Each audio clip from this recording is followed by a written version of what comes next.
warahmatullahi wabarakatuh. Hari ini kita akan mempelajari tentang bagaimana cara pengisian kartograf yang terdiri dari dua halaman. Halaman yang pertama adalah kartograf bagian depan, dan halaman yang kedua nanti adalah kartograf bagian belakang. Kembali harus diingat bahwa kartograf itu adalah untuk mengobservasi kemajuan persalinan di kala satu fase aktif. Jadi kalau ibu datang sudah masuk ke fase aktif, baru observasinya nanti dituliskan di lembar kartograf, baik itu bagian depan maupun bagian belakang. Sedangkan kalau ibu datang dengan kala satu fase laten, maka kita akan menuliskan hasil observasinya di lembar observasi. Nah, apa saja yang harus kita observasi di kala satu fase aktif pada lembar kartograf ini? Ada 3 bagian utama. Yang pertama adalah yang disebut dengan observasi kondisi janin. Bagian yang atas ini adalah observasi kondisi janin. Yang kedua, kemajuan persalinan. Kemajuan persalinan itu dimulai dari kotak ini sampai pada kotak yang ini. Kemudian yang ketiga adalah kondisi ibu. Kondisi ibu itu mulai dari kotak oksitosin sampai ke bawah. Yang pertama di bagian observasi kondisi janin. Apa saja yang perlu diobservasi? Yang pertama adalah denyut jantung janin. Jadi hasil pemeriksaan DJJ nanti akan dimasukkan di dalam lembar observasi kartograf bagian depan, di mana satu kotak ini setara dengan 30 menit. Karena nanti kita akan mengisikan observasi DJJ itu setiap 30 menit sekali. Yang kedua yang disebut dengan kondisi air ketuban. Apakah pada waktu kita melakukan pemeriksaan dalam, selaput ketuban masih utuh? Kalau sudah pecah, apakah dia berwarna jernih, bercampur darah, bercampur mekonium, ataupun sudah kering? Yang ketiga yang diobservasi dari kondisi janin adalah penyusupan tulang tengkorak. Apakah terjadi penyusupan pada tulang tengkorak atau tidak? Observasi yang kedua adalah kemajuan persalinan. Kemajuan persalinan ini terdiri dari yang pertama adalah pembukaan jalan lahir. Hasil PT yang kita lakukan setiap 4 jam sekali yang terkait dengan pembukaan sepik, maka akan kita masukkan ke dalam lembar kartograf. Yang kedua, selain pembukaan adalah penurunan bagian terendah, dalam hal ini adalah bisa kepala atau bokong. Tapi lazimnya kartograf ini memang digunakan untuk mengobservasi penurunan bagian terendah yang berupa kepala. Kemudian yang ketiga adalah kontraksi uterus yang kita nilai setiap 10 menit ada berapa kali kontraksi dengan kekuatan berapa, di mana hasil observasi untuk kontraksi ini akan kita observasi setiap 30 menit sekali. Kemudian yang berikutnya adalah kondisi ibu. Kondisi ibu itu terdiri dari apakah ibu mendapatkan obat-obatan seperti oksitosin, kemudian obat-obatan lainnya yang diberikan untuk membantu, mempercepat ataupun untuk mengatasi kondisi patologis yang dialami oleh ibu maupun janin. Kemudian tanda-tanda vital yang terdiri dari tekanan darah, nadi, maupun suhu. Dan yang terakhir adalah hasil laboratorium yang terdiri dari laboratorium urin. Jadi ada protein urin, pemeriksaan pada aseton, dan berapa volume urin yang dihasilkan oleh ibu dalam kurun waktu tertentu. Sekarang kita akan mulai bagaimana cara mengisi kartograf. Seperti kasus yang sudah saya sampaikan, kita akan mengawali dari pengisian identitas. Di sini ada bagian yang disebut dengan nomor register. Silakan diisikan nomor register yang sudah ada di dalam kasus. Satu misal nomor registernya adalah 00000001.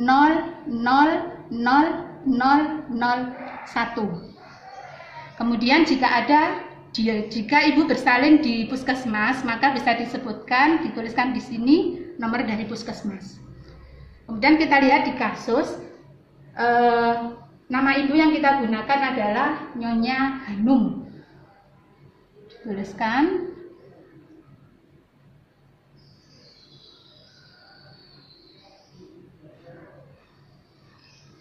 usianya 25 tahun. Kemudian berdasarkan kasus yang ada, Bu Hanung ini adalah hamil yang pertama kali, belum pernah melahirkan, dan tidak pernah mengalami abortus selama ini. Kemudian pada poin tanggal dituliskan tanggal pertama kali masuk. Di dalam kasus tanggalnya adalah tanggal 1 September tahun 2020 jam 10 pagi. Kemudian kita lihat poin yang berikutnya adalah apakah selaput ketuban sudah pecah atau belum. Dalam kasus yang sudah saya berikan, selaput ketubannya masih utuh sehingga kita tidak perlu menuliskan. Kemudian mulai jam berapa ibu mengalami kenceng-kenceng. Di sini dituliskan kenceng-kenceng dimulai dirasakan oleh ibu sejak malam hari jam 9 malam. Jadi untuk penulisan identitas kita sesuaikan dengan identitas yang ada di kasus. Yang berikutnya, untuk bisa memulai memasukkan kartograf, tadi sudah saya sampaikan di awal bahwa kartograf itu untuk memantau kemajuan persalinan pada kala 1 fase aktif. Sehingga kita lihat di kasus, fase aktif itu adalah fase di mana pembukaan jalan lahir dimulai dari 4 sampai pembukaan lengkap 10. Di sini disebutkan pada kasus bahwa mulai jam 10.30 pagi ibu sudah dilakukan observasi. Ternyata pada waktu di VT pembukaannya masih 2 cm. Karena pembukaannya masih 2 cm, maka observasi tidak kita tuliskan di lembar kartograf, tetapi kita tuliskan di lembar observasi. Kemudian 4 jam kemudian dilakukan pemeriksaan ulang. Ternyata hasilnya adalah kalau pada kasus pada jam 2 didapatkan VT bertambah menjadi pembukaannya bertambah menjadi 7 cm. 7 cm berarti ibu sudah memasuki kala 1 fase aktif. Bagaimana caranya? Yang harus kita lihat dulu adalah mencari pembukaan yang masuk di dalam fase aktif, kala 1 fase aktif. Karena tadi 7, kita lihat di poin kemajuan persalinan pada kotak yang ini, angka 7 kita potongkan dengan garis waspada. Karena pembukaan itu simbolnya adalah silang, maka kita tuliskan dengan simbol pembukaan silang pada angka 7 tegak lurus berpotongan dengan garis waspada. Harus selalu berpotongan dengan garis waspada. Jadi bukan di poin yang tidak berpotongan ini, tapi di poin yang berpotongan dengan garis waspada.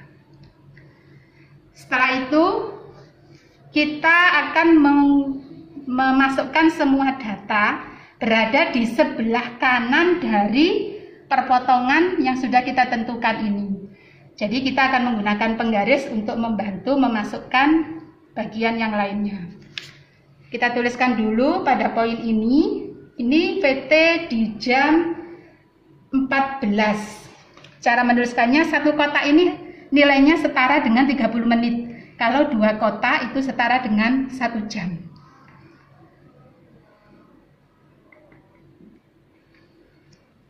Ini kita tuliskan dulu di sini jam 14.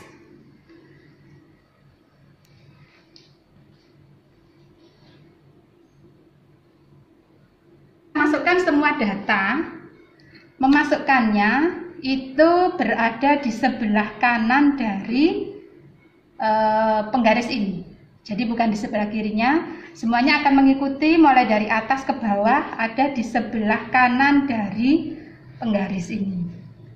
Data apa saja yang kita masukkan? Kita lihat jam 14 hasil pemeriksaannya, penurunan kepalanya 2/5. Simbol dari penurunan kepala itu adalah angka 0.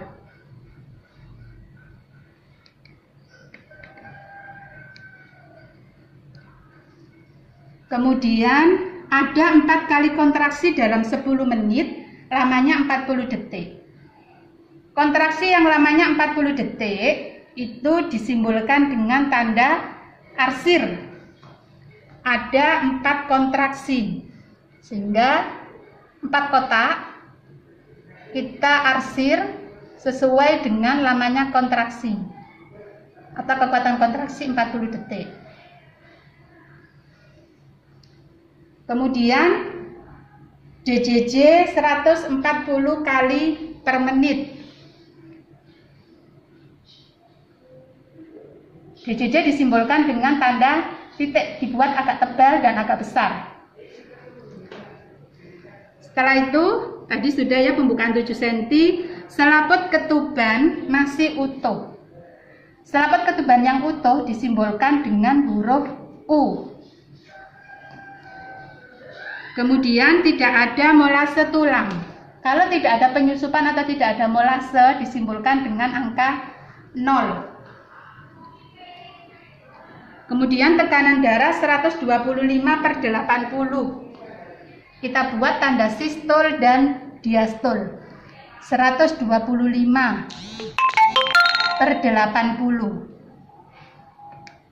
Kita buat tanda sistol dan diastolnya dengan cara panah atas bawah, kemudian kita hubungkan.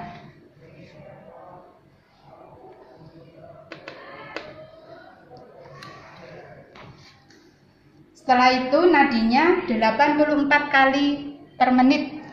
Nadi simbolnya adalah titik.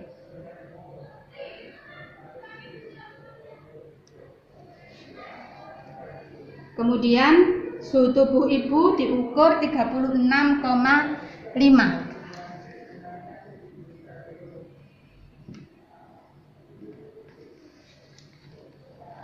Ibu berkemih sebanyak 200 cc, berarti ada di volume urin.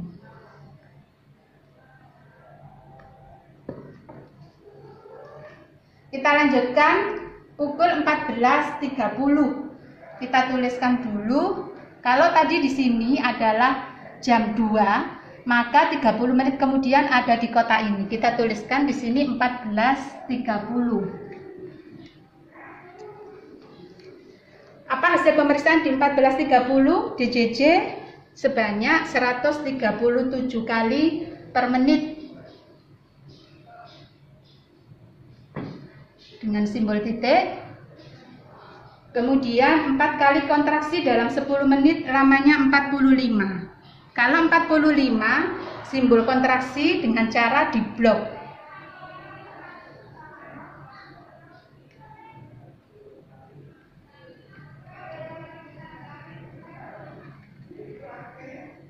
Sebanyak 4 kotak.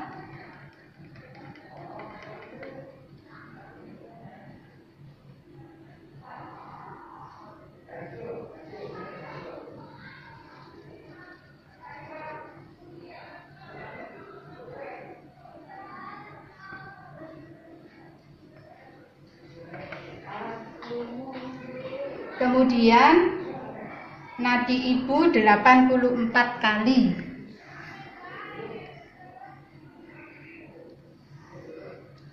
Jam 15, hasil pemeriksaannya DJJ 134 kali per menit. Kita tuliskan dulu jam 15.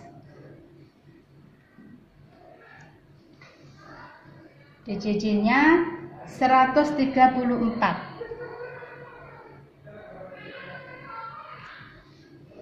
Kemudian ada 4 kali kontraksi dalam 10 menit, lamanya 45 detik, sama. 45 detik, model arsirannya adalah blok.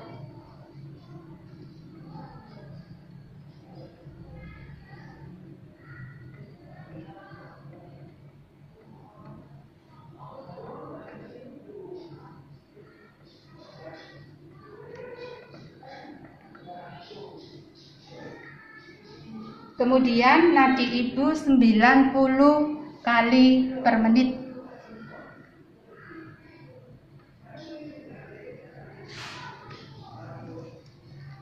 jam 15.30.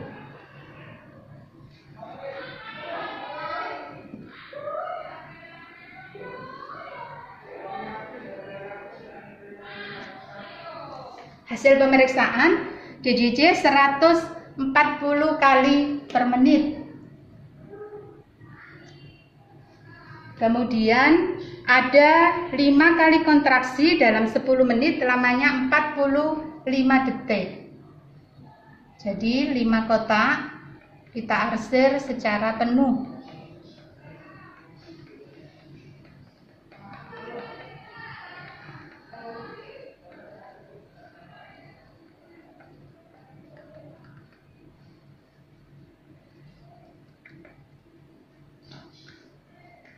Kemudian nadi ibu 84 kali per menit.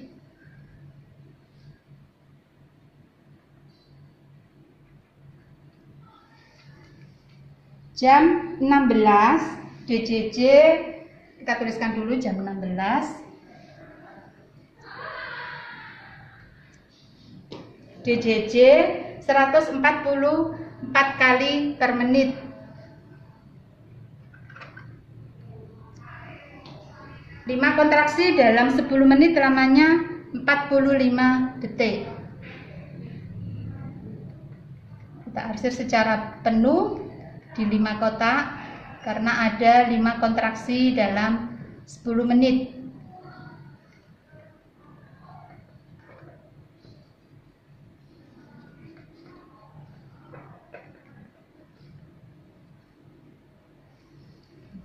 Kemudian nadi ibu 84 kali per menit.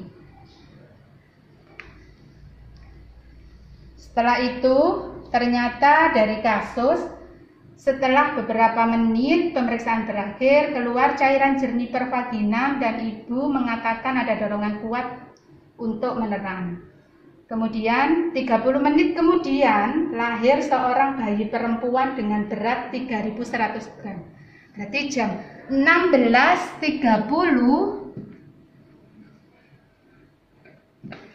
ini terjadi pembukaan lengkap. Bagaimana caranya membuat pembukaan lengkap di sini? Kita lihat karena garis 16.30 adalah garis ini.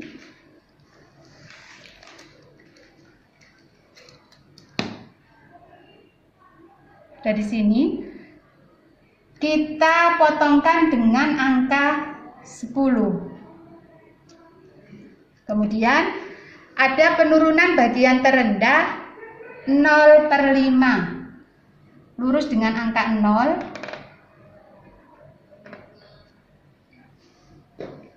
Kemudian karena di sini kemudian bayinya lahir, hasil observasi di kemajuan persalinan ini sudah kita tuliskan semua. Suatu grafik akan dikatakan itu bisa dibaca jika kita menghubungkan titik-titik yang ada secara berurutan. Jadi mulai kita hubungkan titik-titik mulai dari DJJ. Jika titik ini tidak berhubungan, maka tidak boleh dihubungkan karena ada data yang sudah terlewatkan.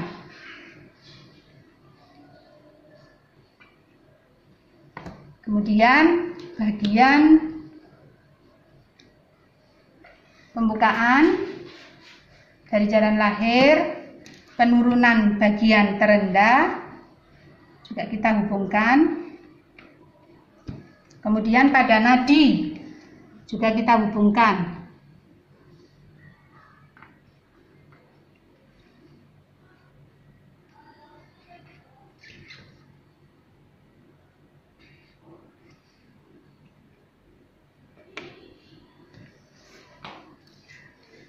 Dan tadi pada kasus disebutkan bahwa pada waktu sesaat setelah dilakukan pemeriksaan VT atau periksa dalam, ternyata cairan ketuban itu selaput ketubannya pecah dengan cairan yang berwarna jernih.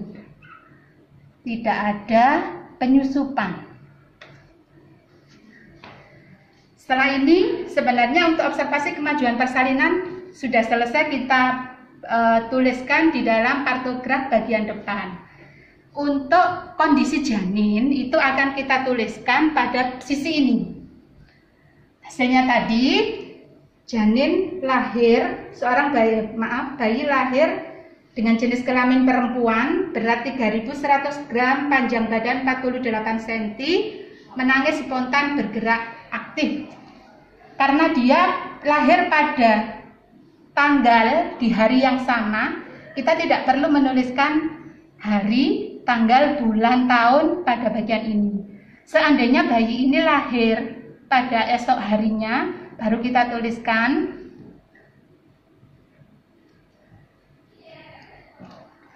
pada tanggal. Misalnya dia lahir keesokan harinya, baru kita tuliskan tanggal berapa. Ini tanggalnya tetap tanggal 1 bulan 9 2020 jam.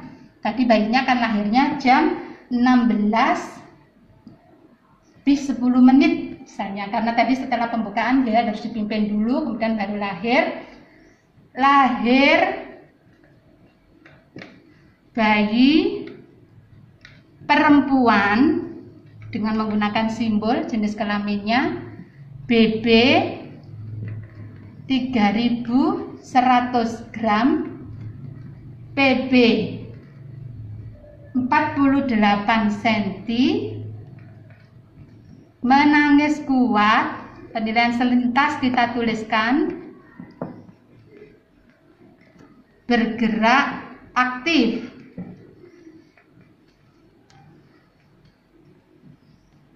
Nah, gini, jadi yang dituliskan di sini adalah identitas tanggal, bulan, tahun, dan jam kapan bayinya lahir dengan jenis kelamin apa, berapa panjang badan dan berat badan, kemudian hasil penilaian selintas.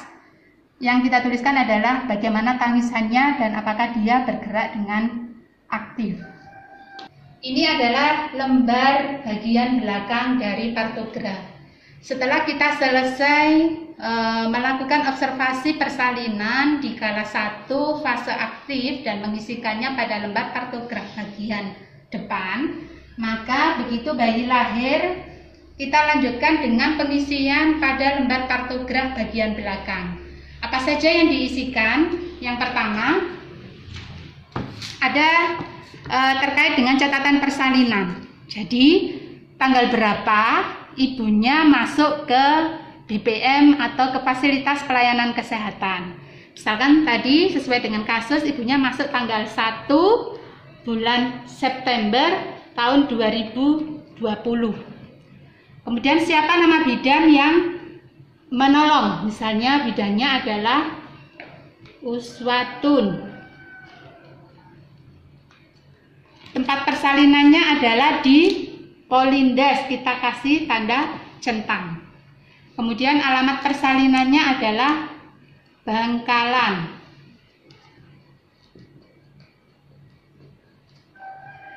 Kalau ibunya mengalami kondisi patol dan harus dirujuk, maka pada poin nomor 5, kalau dia dirujuk, pada tanda kotak ini kita kasih tanda centang, kemudian kita bulati pada kala berapa ibunya dirujuk, apakah kala 1, 2, 3, atau 4.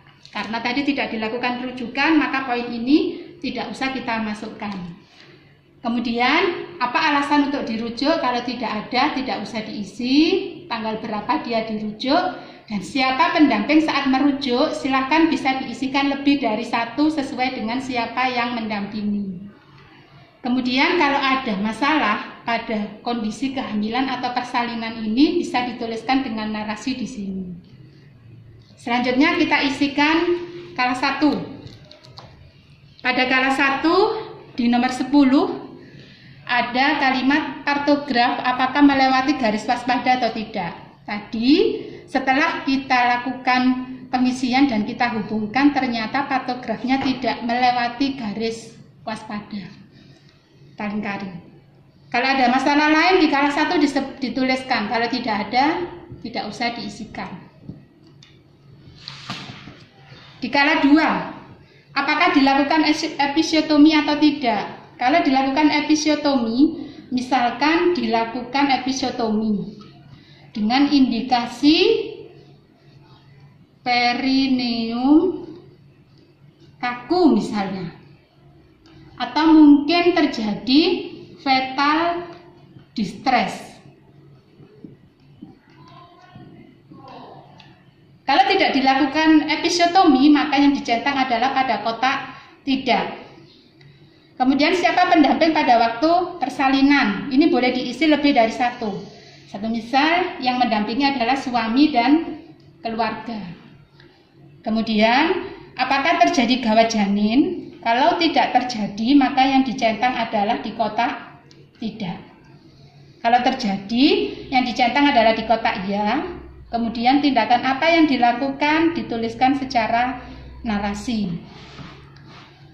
Pemantauan DJJ setiap 5-10 menit dikala 2. Jika kita melakukan pimpinan persalinan, ternyata begitu kita pimpin, ibunya tidak segera bisa melakukan apa yang kita anjurkan dengan baik, maka kita butuh waktu. Pada waktu kita melakukan pimpinan itu di sela-sela, kita bisa mengobservasi DJJ dengan interval 5-10 menit sekali. Kalau kita lakukan itu, misalkan di sini dilakukan, hasilnya ternyata adalah 140 kali per menit. Kemudian apakah terjadi distosia bahu atau tidak? Kalau tidak terjadi, tidak usah diisi. Masalah lain yang terjadi kalau ada diisikan, kalau tidak ada, tidak usah diisikan. Kita lanjut ke kala 3. IMD. Jika ibu dilakukan IMD, maka kita isikan di kotak centang dengan tanda centang di kotak ya. Kalau tidak, yang dicentang di kotak yang tidak dan sebutkan apa alasannya. Misalkan tidak di IMD karena bayinya mengalami asfiksia, maka dituliskan di sini alasannya. Kemudian lama kala 3. Berapa menit sejak lahirnya bayi sampai plasenta lahir? Misalnya tadi terjadi selama 5 menit. Kemudian apakah diberikan oksitosin 10 international unit? Kalau diberikan, maka kita centang di kotak ya dengan waktu misalnya 1 menit sesudah persalinan. Setelah itu kita lakukan penjepitan dan pemotongan tali pusat misalnya 2 menit setelah bayi lahir. Kemudian apakah diberikan pemberian ulang atau suntikan oksitosin ulang yang kedua? Kalau dilakukan dicentang di kotak iya, kalau tidak dicentang di kotak tidak. PTT apakah dilakukan? Kalau dilakukan dicentang di kotak ya. Kemudian masas fundus uteri apakah dilakukan atau tidak? Kalau dilakukan dicentang di kotak iya. Apakah plasenta lahir lengkap? Kalau dia lahir lengkap, kita boleh melingkari atau dicoret salah satu. Misalnya lahir lengkap. Atau kita boleh salah satu saja, boleh dilingkari atau dicoret yang tidak benar. Kemudian apakah plasenta tidak lahir lebih dari 30 detik? Tidak. 30 menit? Tidak. Apakah terjadi laserasi? Karena tadi dilakukan episiotomi, maka di sini terjadi laserasi. Di mana? Misalnya perineum dan mukosa vagina.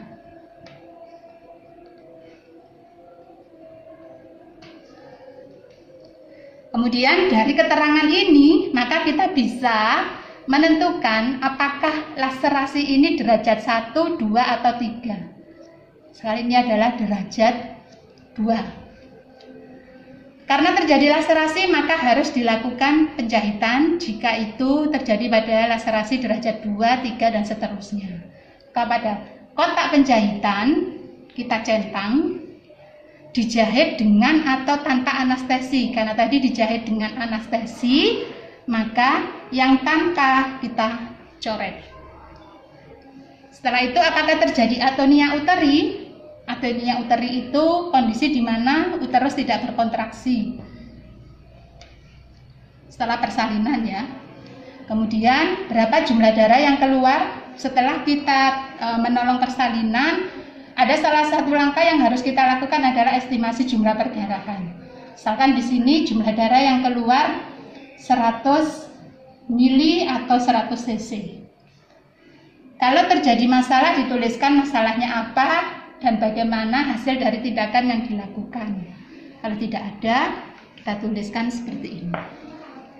Kemudian pada kala 4, kondisi ibu. Lihat bagaimana keadaan umumnya. Berapa tekanan darahnya, misalnya 120/80. Nadinya, karena setelah melahirkan nadinya cenderung cepat, sehingga nadinya 88 kali per menit, pernafasannya 20 kali per menit. Masalah dan penata laksanaan kalau ada, kalau tidak ada tidak usah diisikan. Kemudian kondisi bayi baru lahir. Berapa tadi berat badannya bayi, kita isikan di sini. 3.100 gram. Panjang badannya 48 cm. Jenis kelaminnya perempuan, yang kita lingkari adalah pada tulisan P. Kemudian kita lakukan penilaian selintas, apakah kondisinya baik atau ada penyulit. Kalau baik, boleh dilingkari, boleh dicoret yang jawaban yang tidak tepat. Kemudian karena tadi bayinya normal, tidak ada tindakan, maka dia tindakannya pasti harus dikeringkan, dihangatkan, kemudian dilakukan IMD. Kalau bayi mengalami asfiksi, maka kita centang di kotak yang ada asfiksinya. Kemudian kita nilai, kita lakukan pemeriksaan fisik apakah ada cacat bawaan atau tidak. Kalau tidak ada, dituliskan dengan tanda seperti ini. Kalau terjadi hipotermi, dituliskan tindakannya apa. Kalau tidak terjadi, tidak usah. Kemudian pemberian ASI segera setelah jam pertama. Kalau bayinya dilakukan IMD, maka begitu bayi lahir dia akan segera diletakkan di dada ibu. Ini isinya adalah jam ya, setelah berapa jam. Jadi karena satuannya jam, 1 jam pertama. Kemudian kalau ada masalah lain baru kita masukkan.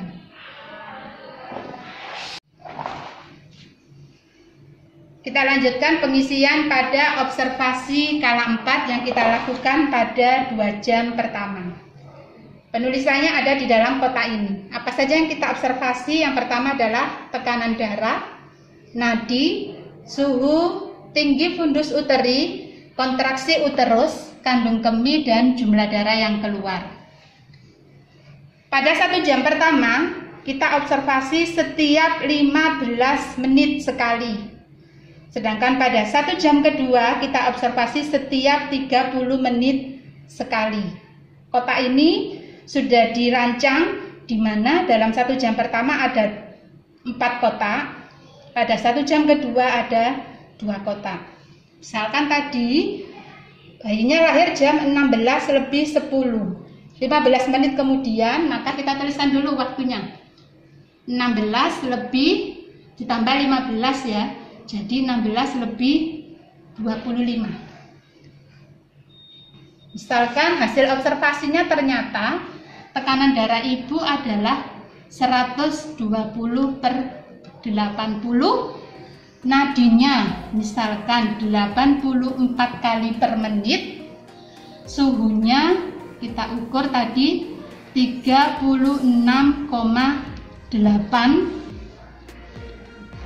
Kemudian tinggi fundus uterinya misalnya, karena tadi baru di jam pertama, itu masih 1 jari bawah pusat. Kemudian kontraksi uterusnya keras, kandung kemihnya tidak ada urin yang ada di dalam sehingga kita isikan kosong. Kemudian jumlah darah yang keluar kita tuliskan dalam satuan cc, misalkan keluar 50 cc atau mili. Observasi berikutnya itu adalah kita tambahkan 15 menit.